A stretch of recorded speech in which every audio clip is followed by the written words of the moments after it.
Hello দর্শক বন্ধুরা, আসসালামু আলাইকুম। রাজনীতির কালো অধ্যায় চ্যানেলের আমার ফাঁসি চাই এর দ্বিতীয় পর্বে আপনাদেরকে স্বাগতম। রাজনীতিতে শেখ হাসিনার পদার্পণ। আওয়ামী লীগের মালেক উকিল এবং ছাত্রলীগে ওবায়দুল কাদেরের মতো স্থূল, আপোসকামী ও অযোগ্য লোক নেতৃত্বে আসায় নিবেদিত কর্মীদের মাঝে হতাশা ও তীব্র ক্ষোভের সৃষ্টি হয়। এই হতাশা ও ক্ষোভের মধ্যে আব্দুর রাজ্জাকের চরিত্র ও ভূমিকা প্রশ্নের সম্মুখীন হতে থাকে। এরই মধ্যে আসে 1975 পরবর্তী আওয়ামী লীগের তৃতীয় সম্মেলন। এই সম্মেলনকে সামনে রেখে রাজ্জাক এবং তোফায়েল উভয় গ্রুপ আওয়ামী লীগের নেতৃত্ব দখলে, অর্থাৎ সভাপতি ও সাধারণ সম্পাদক পদ দখলে তীব্র প্রতিযোগিতায় লিপ্ত হয়। এই প্রতিযোগিতায় মালেক উকিল রাজ্জাকের সঙ্গে থাকলেও তোফায়েল গ্রুপ নেতৃত্ব দখলের প্রশ্নে কোনো প্রকার ছাড় না দেওয়ার সিদ্ধান্তে অটল থাকে। এতে আওয়ামী লীগ ভঙ্গনের সম্মুখীন হয়। এমনিতেই মিজানুর রহমান চৌধুরীর নেতৃত্বে আওয়ামী লীগের একটি ক্ষুদ্র অংশ আগেই দল থেকে বেরিয়ে বিচ্ছিন্ন আওয়ামী লীগ তৈরি করেছে। নেতৃত্ব দখলের লড়াইয়ের মাঝেই আওয়ামী লীগের সম্মেলন অনুষ্ঠিত হয়। অবস্থা বেগতিক দেখে দলের ভিতরের বিরুদ্ধবাদীদের মোকাবেলা করার জন্য আব্দুর রাজ্জাক আওয়ামী লীগের সভাপতি পদে শেখ মুজিবের মেয়ে শেখ হাসিনাকে এই ভেবে নিয়ে আসেন যে শেখ মুজিব পরিবারের এই অরাজনৈতিক মহিলা সবসময়ই তার মুখাপেক্ষী হয়ে থাকবে। শেখ মুজিবের জীবদ্দশায় তার ছেলে শেখ কামাল, ভাগ্নে শেখ মনি, শেখ সেলিম ও কখনো কখনো শেখ জামাল রাজনীতিতে হস্তক্ষেপ বা নাক গলালেও শেখ হাসিনা কখনোই রাজনীতির ধারে কাছেও ঘেঁষেনি। যদিও সাম্প্রতিককালে এক সময়ে শেখ হাসিনা ইডেন মহিলা মহাবিদ্যালয়ের ভিপি ছিলেন বলে প্রচার চালানো হলেও শেখ হাসিনা নিজে কখনোই এমন দাবি করেননি। শেখ হাসিনার ভিপি থাকার প্রচারণা চালানো হলেও কবে, কখন বা কোন সালে ভিপি ছিলেন তা প্রচার করা হয় না। বরং শেখ হাসিনা ছাত্রলীগের কেন্দ্রীয় কমিটির সদস্যও ছিলেন না। এটা তিনি ছাত্রলীগের প্রায় অনুষ্ঠানেই বলতেন। তাছাড়া শেখ হাসিনা মহিলা, আবার দেশের বাইরে রয়েছেন। কখনো দেশে এলেও রাজনৈতিক অনভিজ্ঞ ও অরাজনৈতিক মহিলা হওয়ার কারণেই আব্দুর রাজ্জাক যেভাবে চালাবেন শেখ হাসিনা সেভাবেই চলবেন, এই ধারণা থেকেই আব্দুর রাজ্জাক গং শেখ হাসিনাকে আওয়ামী লীগের সভাপতি করেন। অতীতে মালেক উকিলকে আওয়ামী লীগের সভাপতি এবং ওবায়দুল কাদেরকে ছাত্রলীগের সভাপতি করায় সংগঠনের নীতি ও আদর্শবান, ত্যাগী নেতাকর্মী বাহিনীর আব্দুর রাজ্জাকের নেতৃত্বের প্রতি আস্থা কমে যায় এবং শেখ মুজিবের মেয়ে শেখ হাসিনা আওয়ামী লীগের সভাপতি হওয়ায় স্বস্তি বোধ করে। সেনাবাহিনী জেনারেলরা রাজনীতিতে বেআইনি ও অবৈধ হস্তক্ষেপ করতে থাকে এবং জনগণের উপর প্রভুত্ব ফলাতে থাকলে আমরা 1971 ও 1975-এর যোদ্ধারা সেনাবাহিনীর বিকল্প শক্তি তৈরি করার চিন্তা করতে থাকি। ছাত্রদের রাজনৈতিক প্রশিক্ষণকালে ছাত্ররা সেনাবাহিনীর চাইতেও শক্তিশালী বাহিনী বলে ধারণা দেওয়া হতো। ছাত্রদের বোঝানো হতো সশস্ত্র কিন্তু অশিক্ষিত বাহিনী হচ্ছে সেনাবাহিনী, নিরস্ত্র কিন্তু শিক্ষিত বাহিনী হচ্ছে ছাত্রবাহিনী।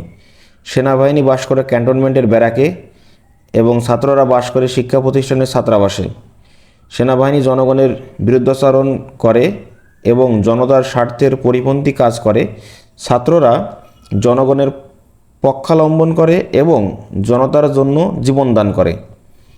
আগামী দিনে লড়াই হবে, সেই লড়াইয়ে শিক্ষিত ছাত্রবাহিনীর কাছে অশিক্ষিত সেনাবাহিনী পরাজিত হবে। সেনাবাহিনীর অবসরপ্রাপ্ত মেজর জেনারেল খলিলুর রহমান এবং অবসরপ্রাপ্ত কর্নেল শওকত আলী, এই দুই ব্যক্তি আওয়ামী লীগে যোগদান করলে রেজাউল বাকি, গোলাম মোস্তফা খান মিরাজ, আব্দুস সামাদ পিন্টু, মরহুম হেদায়েতুল ইসলাম কাজল, মোবারক হোসেন সেলিম এবং আরও কয়েকজন 71 ও 75-এর যোদ্ধা মিলে আলাপ আলোচনা করে সিদ্ধান্ত নিলাম কর্নেল শওকত আলীকে সাথে নিয়ে মুক্তিযোদ্ধাদের একটি সংগঠন করার সিদ্ধান্ত মোতাবেক কর্নেল শওকত আলীকে আহ্বায়ক করে মুক্তিযোদ্ধা সংহতি পরিষদ নামে 71 ও 75-এর যোদ্ধাদের একটি নতুন সংগঠন গড়ে তোলা হলো। আমাদের দৃষ্টি ক্যান্টনমেন্টের দিকে। লক্ষ্য ঢাকা ক্যান্টনমেন্ট দখল। এই লক্ষ্য বাস্তবায়নের কার্যক্রম ও রাজনৈতিক প্রশিক্ষণ ব্যাপকভাবে বৃদ্ধি করা হলো। আমরা ছাত্র যুবকদের আসন্ন সমাজ বিপ্লবে অংশগ্রহণের ও সর্বোচ্চ ত্যাগ স্বীকারের দীক্ষা দিতে লাগলাম। ছাত্র যুবকদের বলে কয়ে জীবন দেওয়ার জন্য প্রস্তুত করতে লাগলাম। বিপ্লব করতে হলে ব্যক্তি জীবনের ভয়াবহ ক্ষতি হতে পারে, কিন্তু সেই ক্ষতির হিসেব রাখা যাবে না, কেননা বিপ্লব ব্যক্তিগত ক্ষয়ক্ষতির হিসাব রাখে না। বিপ্লব ব্যক্তিগত ক্ষয়ক্ষতির মধ্য দিয়ে সামগ্রিক ফসল এনে দেয়, যা মূলত ভবিষ্যৎ বংশধরদের নিশ্চিত সুন্দর জীবন এনে দেয়। কার্যক্রমের এই পর্যায়ে আমাদের সাথে যোগ দেয় 75 সালে 3রা নভেম্বর জেনারেল খালেদ মোশাররফের নেতৃত্বে সংগঠিত ব্যর্থ সামরিক অভ্যুত্থানের কতিপয় মুক্তিযোদ্ধা সামরিক অফিসার। যোগদানকারী সামরিক অফিসারদের মধ্যে উল্লেখযোগ্য হলেন লেফটেন্যান্ট কর্নেল AHM গাফফার বীর বিক্রম। 1975-এর 3রা নভেম্বর ব্যর্থ অভ্যুত্থানের দায়ে সামরিক বাহিনী থেকে বরখাস্ত এবং পরবর্তী পর্যায়ে রাষ্ট্রপতি হুসেইন মোহাম্মদ এরশাদের বাণিজ্যমন্ত্রী। মেজর নাসির, পত্রিকার কলাম লেখক এবং বিশিষ্ট নাট্যশিল্পী লুৎফুন্নাহার লতার স্বামী, এবং ক্যাপ্টেন হাফিজুল্লাহ। কর্নেল গাফফার সবসময় ইংরেজিতে রাজনৈতিক ক্লাস নিতেন। এই ক্লাসে তিনি শিখিয়েছিলেন, ভোগের সুখ আছে কিন্তু তৃপ্তি নেই, ত্যাগের সুখ এবং তৃপ্তি দুটোই আছে। 1981 সালের 17ই মে বঙ্গবন্ধু শেখ মুজিবুর রহমানের অরাজনৈতিক কন্যা শেখ হাসিনা আওয়ামী লীগের সভানেত্রী হিসেবে দেশে ফিরে এলে আওয়ামী লীগের কর্মী ও জনতা বিমানবন্দরে শেখ হাসিনাকে নজিরবিহীন সংবর্ধনা দেয়। এই জিয়া সেই জিয়া নয়। শেখ হাসিনা দেশে ফিরে আসার 3-4 দিন পরেই তার সাথে আমাদের প্রথম বৈঠক হয়। এই বৈঠকে আলোচনার শুরুতেই শেখ হাসিনা ছাত্রনেতা ও মুক্তিযোদ্ধাদের বলেন, আজ থেকে প্রচার চালাতে হবে যে এই জিয়া সেই জিয়া নয়। অর্থাৎ বর্তমান মুক্তিযোদ্ধা রাষ্ট্রপতি জিয়াউর রহমান স্বাধীনতার ঘোষক মেজর জিয়াউর রহমান নয়। শেখ হাসিনা হিটলারের তথ্য উপদেষ্টা গেবিয়েলসের থিওরি অনুসারে বলেন, তোমরা যদি ভালোভাবে প্রচার করতে পারো এই জিয়া স্বাধীনতার ঘোষক জিয়া নয়, তাহলে দেখবে একদিন মানুষ এটাই বিশ্বাস করবে। আমাদের মাঝ থেকে একজন প্রশ্ন করল, তাহলে এই জিয়াকে কোন জিয়া বলবো? শেখ হাসিনা বললেন, অত কথার দরকার নেই, শুধু বলবে এই জিয়া সেই জিয়া নয়। এই কথা শুনে আমরা সবাই বিস্মিত হলাম এবং নিজেদের মধ্যে ফিসফাস ও হাসাহাসি করলাম, কিন্তু আমরা কেউ কোনোদিন শেখ হাসিনার এই শিক্ষা এই জিয়া সেই জিয়া নয় প্রচার করলাম না। রাষ্ট্রপতি জিয়া হত্যা। 1981 সালের 23 এবং 24 মে ঢাকা বিশ্ববিদ্যালয়ের টিএসটির 3 তলায় সেমিনার কক্ষে 71 ও 75 যোদ্ধাদের এবং সেনাবাহিনীর প্রাক্তন সদস্যদের গোপন ও জরুরি বৈঠক বসে। এই বৈঠকে কর্নেল শওকত আলী, বর্তমান আওয়ামী লীগের এমপি, আগরতলা ষড়যন্ত্র মামলার আসামি, মুক্তিযোদ্ধা রাষ্ট্রপতি জেনারেল জিয়াউর রহমান বীর। এই বৈঠকে কর্নেল শওকত আলী, বর্তমানে আওয়ামী লীগের এমপি, আগরতলা ষড়যন্ত্র মামলার আসামি, মুক্তিযোদ্ধা রাষ্ট্রপতি জেনারেল জিয়াউর রহমান বীর উত্তমকে হত্যার পরিকল্পনা এবং হত্যাকালীন ও হত্যা পরবর্তী সময়ে করণীয় সম্পর্কে অবহিত করেন। কর্নেল শওকত আলী বলেন, জিয়াউর রহমান চট্টগ্রামে গেলে চট্টগ্রামের জিওসি মেজর জেনারেল মঞ্জুর বীর উত্তমের নেতৃত্বে জিয়াকে হত্যা করা হবে এবং এই হত্যাকাণ্ডের ব্যাপারে সভানেত্রী শেখ হাসিনা অবহিত আছেন। সভানেত্রী আমাদেরকে এই হত্যাকাণ্ডের সহায়তা ও ভূমিকা রাখার নির্দেশ দিয়েছেন। আওয়ামী লীগের সভানেত্রী শেখ হাসিনা মাত্র কয়েকদিন হলো দেশে এসেছেন, এরই মধ্যে তিনি এমন একটি নির্দেশ কিভাবে দিতে পারেন? প্রশ্ন করা হলো। কর্নেল শওকত আলী বললেন, শেখ হাসিনা দেশের বাইরে ভারতে থাকতেই এই বিষয়ে অবহিত আছেন।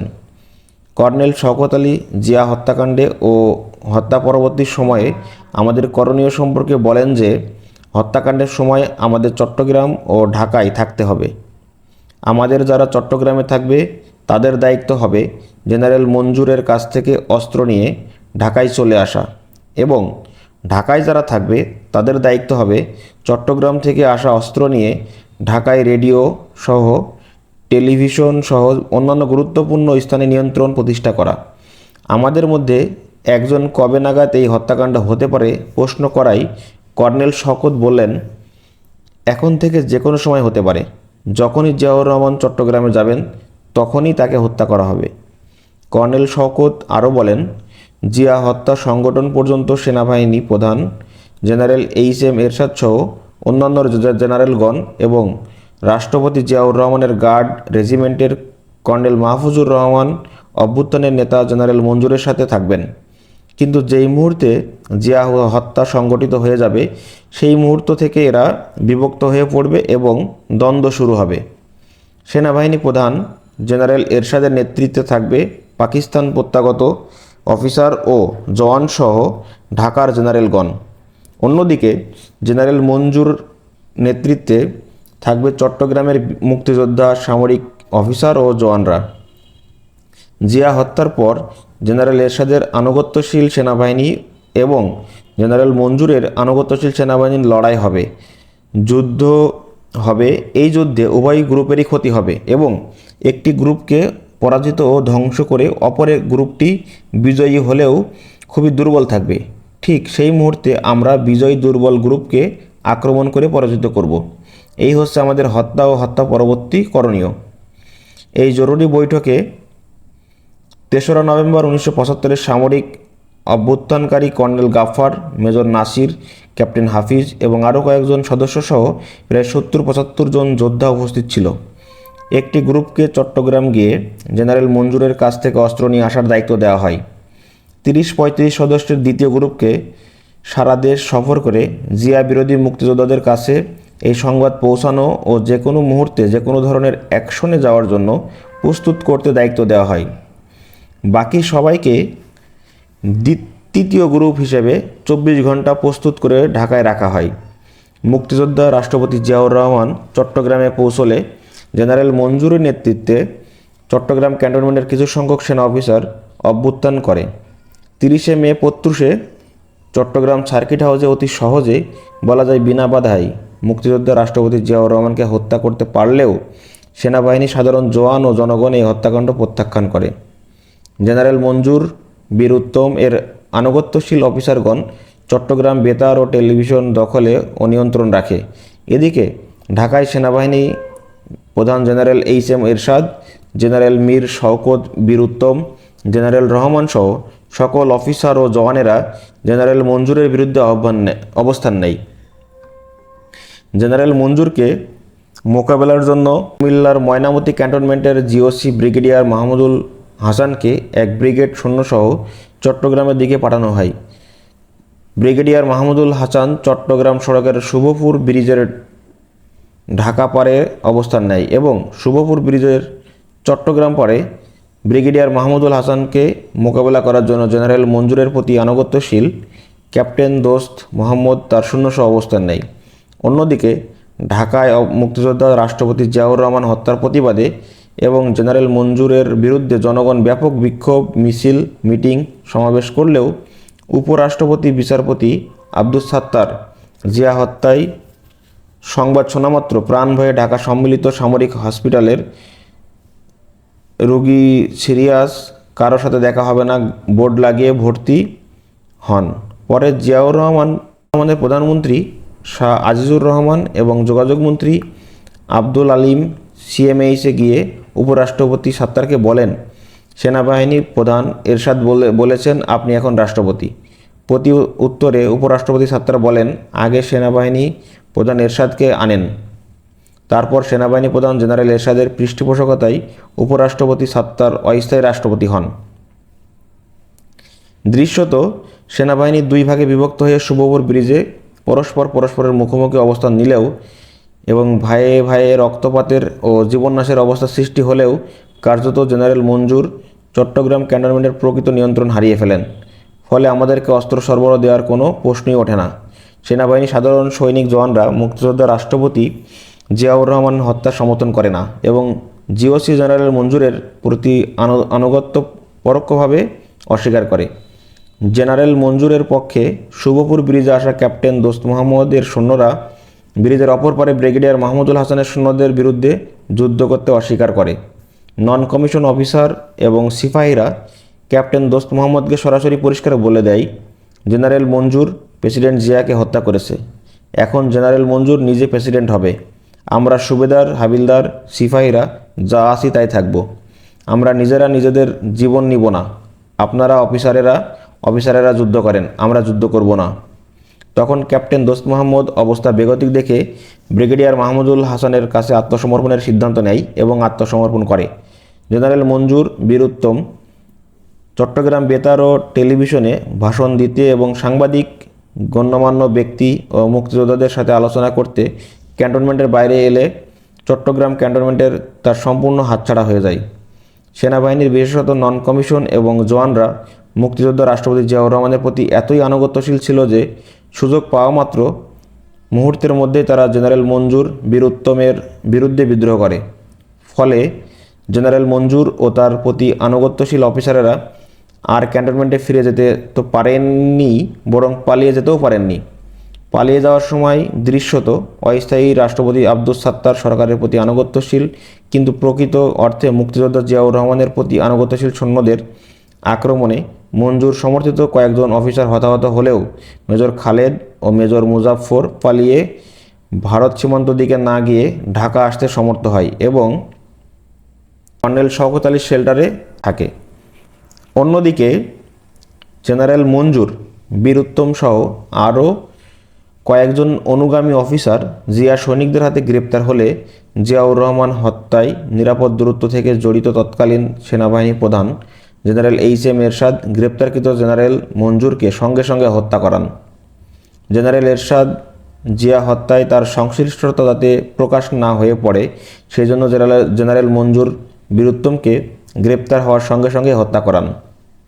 জেনারেল মঞ্জুর আমাদের অস্ত্র দিতে ব্যর্থ হলে এবং গ্রেপ্তার হলে ও নিহত হলে আমাদের সাথীরা ঢাকায় ফিরে এসে মেজর খালেদ ও মেজর মুজাফফরকে রাজশাহী সীমান্ত দিয়ে ভারতের মুর্শিদাবাদ পৌঁছে দেয়। মুক্তিযোদ্ধা রাষ্ট্রপতি জিয়াউর রহমান হত্যায় জড়িত এবং গ্রেপ্তারকৃত জেনারেল মঞ্জুরের সাথে 12 জন মুক্তিযোদ্ধা সামরিক অফিসারের গোপন সামরিক আদালত কোর্ট মার্শালে বিচার শুরু হলে কর্নেল শওকতের নেতৃত্বে মুক্তিযোদ্ধা সংহতি পরিষদ, মেজর জিয়াউদ্দিনের নেতৃত্বে মুক্তিযোদ্ধা সংগ্রাম পরিষদ এবং মুক্তিযুদ্ধের deputy sector commander lieutenant colonel Kazi নুরুজ্জামানের নেতৃত্বে মুক্তিযোদ্ধা সংসদ, এই 3টি মুক্তিযোদ্ধা সংগঠন ওই বিচারের বিরুদ্ধে এবং গ্রেপ্তারকৃত মুক্তিযোদ্ধা সামরিক অফিসারদের মুক্তির দাবিতে আন্দোলনের ডাক দেয়। উল্লেখিত 3টি মুক্তিযোদ্ধাদের সংগঠন ঢাকায় বিক্ষোভ, মিছিল, সমাবেশ ইত্যাদি কর্মসূচি চালিয়ে যেতে থাকে এবং এই সকল কর্মসূচিতে মুক্তিযুদ্ধের পক্ষে রাজনৈতিক দলসমূহের সমর্থন ও অংশগ্রহণের জন্য জোর প্রচেষ্টা চালাতে থাকে। কিন্তু একমাত্র আব্দুর রাজ্জাক ছাড়া অন্য কোনো রাজনৈতিক নেতাকে ওই সময় পাওয়া যায়নি। মুক্তিযোদ্ধা সামরিক অফিসারদের মুক্তির জন্য মুক্তিযোদ্ধাদের আন্দোলন সত্ত্বেও মুক্তিযোদ্ধা রাষ্ট্রপতি জিয়াউর রহমান হত্যার অভিযোগে তাদের সামরিক আদালতের গোপনে বিচার 12 জন মুক্তিযোদ্ধা সামরিক অফিসারের ফাঁসিতে মৃত্যুদণ্ড কার্যকর হলো। এদিকে সেনাবাহিনী প্রধান জেনারেল এইচ.এম. এরশাদের পৃষ্ঠপোষকতায় প্রতিষ্ঠিত অস্থায়ী রাষ্ট্রপতি আব্দুস সাত্তার নতুন রাষ্ট্রপতি নির্বাচন ঘোষণা করেন এবং তিনি নিজে প্রার্থী হন। আওয়ামী লীগের পক্ষ থেকে শেখ হাসিনা অস্থায়ী রাষ্ট্রপতি বিচারপতি আব্দুস সাত্তারের বিপরীতে ডক্টর কামাল হোসেনকে রাষ্ট্রপতি প্রার্থী করে নির্বাচনে অংশগ্রহণ করেও নির্বাচনের তারিখ পেছানোর দাবি করতে থাকেন। কিন্তু সেনাবাহিনী প্রধান এরশাদ সমর্থিত বিচারপতি আব্দুস সাত্তার সরকার আওয়ামী লীগের নির্বাচন পেছানোর দাবি অগ্রাহ্য করে। 1981 সালের ওই রাষ্ট্রপতি নির্বাচনে বাংলাদেশের ইতিহাসে সবচাইতে বেশি সংখ্যক ব্যক্তি রাষ্ট্রপতি প্রার্থী হলে সরকারি গোয়েন্দা সংস্থা এনএসআই-এর কর্মকর্তারা রাষ্ট্রপতি প্রার্থীদের মোটা অঙ্কের ঘুষ দিতে প্রার্থিতা প্রত্যাহারের করায়। অন্যদিকে আওয়ামী লীগ প্রধান শেখ হাসিনা যে কোনো একজন রাষ্ট্রপতি প্রার্থীকে হত্যা করে তাদের নির্বাচন পেছানোর দাবি বাস্তবায়ন করার গোপন নির্দেশ দেন। উল্লেখ্য যে একজন প্রার্থী খুন হলে নির্বাচনী আইন অনুযায়ী ওই নির্বাচন 3 মাসের জন্য স্থগিত হয়ে যাবে।